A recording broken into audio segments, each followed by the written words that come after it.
اچھا،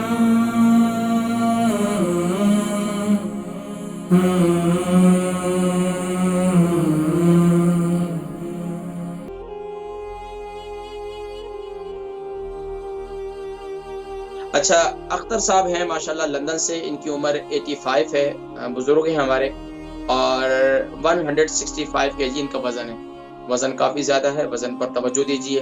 دوسرا ہے کہ آپ کا سوال تھا کہ پیشاب بہت زیادہ آتا ہے، 5-6 مہینے ہو گئے، اور باقی تو کوئی میڈیسن نہیں لیتے، صرف بلڈ پریشر کی ٹیبلٹ آپ لیتے ہیں۔ تو دیکھیں، سب سے پہلے تو آپ اپنا وزن کی طرف، ظاہری بات ہے وزن جتنا زیادہ ہوتا ہے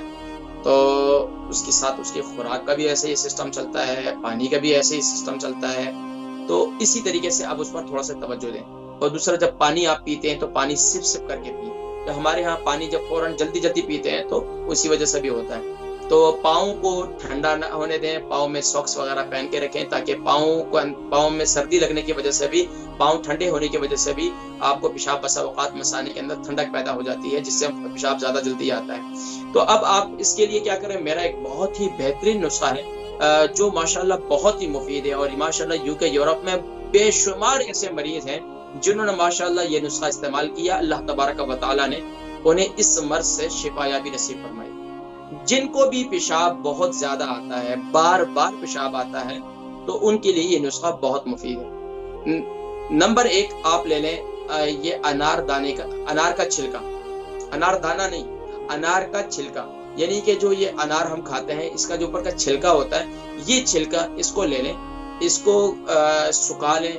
آسانی کے ساتھ سوکھ جاتا ہے، نہیں تو بازار سے آپ اس کا پاؤڈر لے لیں، لیکن وہ پاؤڈر بہت پرانا ہوتا ہے، جب یہ پاؤڈر بھی پرانا ہوتا ہے یا وہ انار کے چھلکے بھی بہت پرانے ہوتے ہیں، اس کے اندر وہ تاثیر بھی نہیں ہوتی۔ تو کوشش کریں کہ تھوڑی سی محنت کرنی پڑے گی، آپ کے گھر والے ان کو سن رہے ہوں تو وہ تھوڑی سی توجہ دے دیں، انار بچے کھا لیں، خود کھا لیں، اور پھر باقی جو ہے وہ چھلکا جو ہے وہ آپ کے لیے رکھ دیں، اور چھلکے کو جو ہے وہ چھوٹے چھوٹے پیسز کر کے اس کو اوون کے اندر سکھا لیں، نہیں تو گھر کے اندر بھی آپ کسی ٹرے وغیرہ کے اندر ڈال کے اس کو رکھ دیں تو کچھ دنوں میں وہ بھی سوکھ جائیں گے۔ اچھا، اس کو سکھانے کے بعد اس کا پاؤڈر بنا لیں،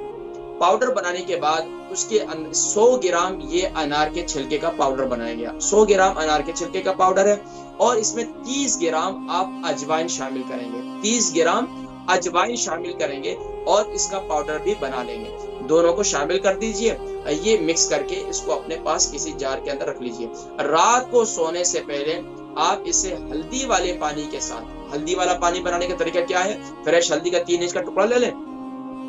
اور اس کے اندر آپ جو ہے وہ 2 کپ پانی ڈال کر یہ 3 انچ کا جو فریش ہلدی کا ٹکڑا ہے اس کے چھوٹے چھوٹے پیسز کر کے اس کو پانی کے اندر ڈال دیں، اس پانی کو ابال لیں اچھی طریقے سے، جب 1.25 کپ رہ جائے، 1 کپ رہ جائے، اسے اتار لیں، اور اس پانی کے ساتھ آپ انار کے چھلکے کا جو پاؤڈر ہے اور اجوائن کا جو پاؤڈر ہے جو مکس کیا ہوا آپ کے پاس رکھا ہوا ہے، 1 ٹی اسپون آپ لے لیں، اور صبح ناشتے کے بعد بھی اسی طریقے سے اسے استعمال کریں، صبح کے وقت میں بھی اور رات کو سوتے وقت بھی، یہ 2 ٹائم آپ استعمال کریں، اللہ کے حکم سے 3 مہینے استعمال کریں، پھر مجھے کال کر کے بتائیے، انشاءاللہ فیڈ بیک دیجیے، مجھے امید ہے کہ انشاءاللہ اس مرض سے چھٹکارا ہو جائے گا۔ بہت سے ہمارے بزرگ ہیں بیچارے راتوں کو اٹھتے ہیں، بار بار پیشاب آتا ہے، ہماری مائیں ہیں، تو ان کے لیے بہت مفید ہے، انشاءاللہ اپنی دعاؤں میں یاد رکھیں۔